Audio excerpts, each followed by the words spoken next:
Hello YouTube, this is Darkon633 and we're taking a look at the Takara Legends LG-25 Blurr. Now this Blurr is highly reminiscent of its G1 counterpart, unlike the previous one we saw released in the Generations line, which is more based on his IDW design. So, for fans of the original cartoon and movie, this really should be extremely good for those who care for that version of the character. Anyways, we're going to take a look at the box. The box is kind of reminiscent from what I heard of the original Headmaster's releases in Japan. So that's really cool. Obviously, Blurr was not a Headmaster during the time he was a Target Master, but he has indeed changed into a Headmaster here. On the back, it just shows that he transforms and so on, and a bunch of other information that we've seen. Same photo on the side there. Some more promotional shots, including some of the gimmicks and so on. On the bottom, pretty much everything's the same. Anyway, so now I'll take a look at the figure itself. The figure is a really nice representation of the character, as mentioned earlier. And I think they did a fantastic job with the paint scheme and so on. Compared to the Hasbro release, which has a more dull color job because it's much closer to the original release in G1. Articulation-wise, shoulders are on ball joints, and it has outward movements because it is on a separate hinge joint. Swivels at the biceps. Single joints, I apologize, things are dropping, at the elbows. Wrist swivels, which are really nice to see. Sorry, it's off camera. Full-on 360 waist articulation, so that's nice. Ball joints at the hips. One is a little looser than the other, but not enough to bobble around, so that's good.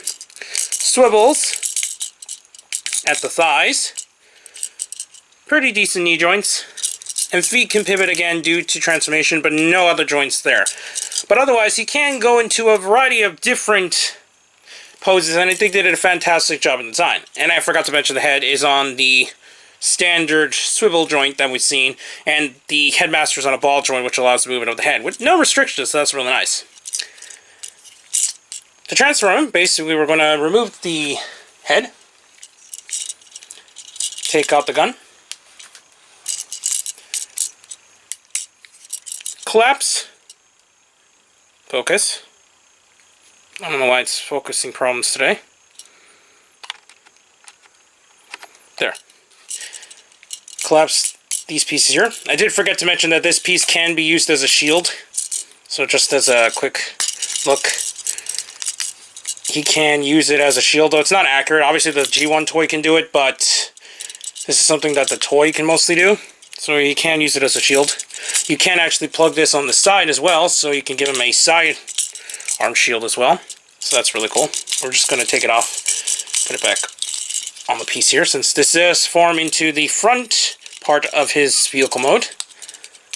Okay, so we're just going to peg this in. Okay. Going back to the transformation, basically what you're going to do is open up the leg panels, pull out the back fin,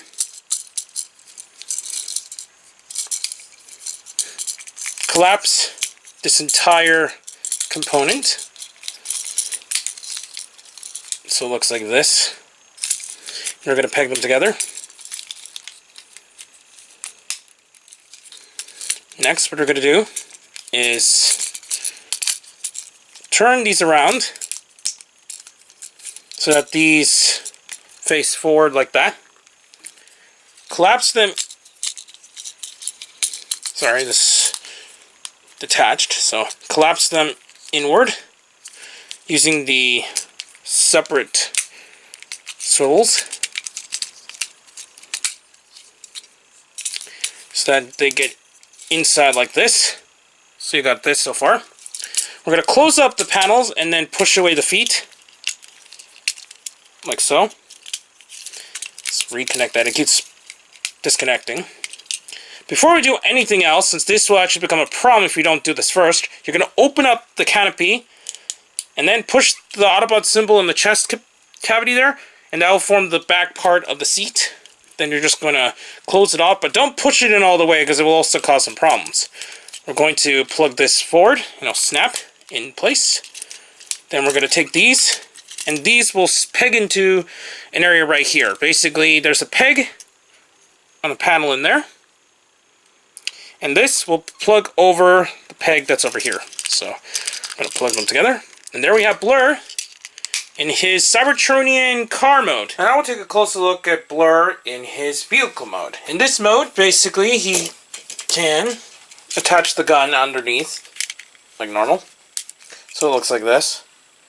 And it does roll pretty decently. It does have plastic wheels at the bottom, which allows good amount of rolling ability there. You can open up the canopy, and if you wish to, you can put the Titan Master inside. And he sits in a more traditional sitting pose instead of the kind of have to put it in a funny position in order to put it in. So that's cool that you can actually put it in the traditional sitting pose compared to the other releases. And I actually forgot to mention this earlier. Basically, this front piece can be used as a weapon mode. It's nothing that Blurr can actually hold while it's in weapon mode, unlike some of the other figures. But basically, what you got to do is detach this. And now it looks really weird without it, but... And then this will become a mount piece.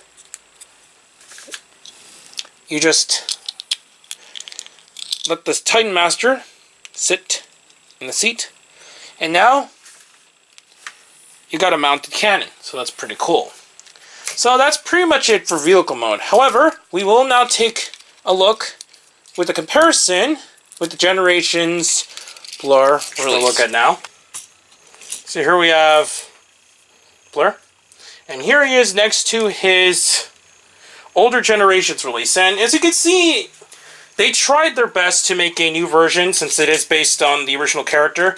For the original artist of the IDW design, I'm not really too familiar with who exactly does the art in IDW off the bat, but there's a huge difference in these two takes of the characters, and I think it's a pretty good thing since now you actually get a choice between the two designs, and I think it's really cool to actually see them side by side. Anyways, now we're just going to take a final comparison with the rest of the movie Autobots from the original G1 film. And here we have the entire movie cast, at least released in the Generations form, side by side. Obviously, this doesn't include a lot of the Junkions, since they only made two of them, which is Junkeep and Wreck-Gar, but this pretty much covers up the rest of the cast. Obviously, a lot of these aren't quite G1 accurate, them being Springer, Cup, and Ultra Magnus. Now, Ultra Magnus is pretty close to his G1 counterpart, but obviously it is definitely more towards his IDW-based design, although it is good enough to fill in for a G1 design in general.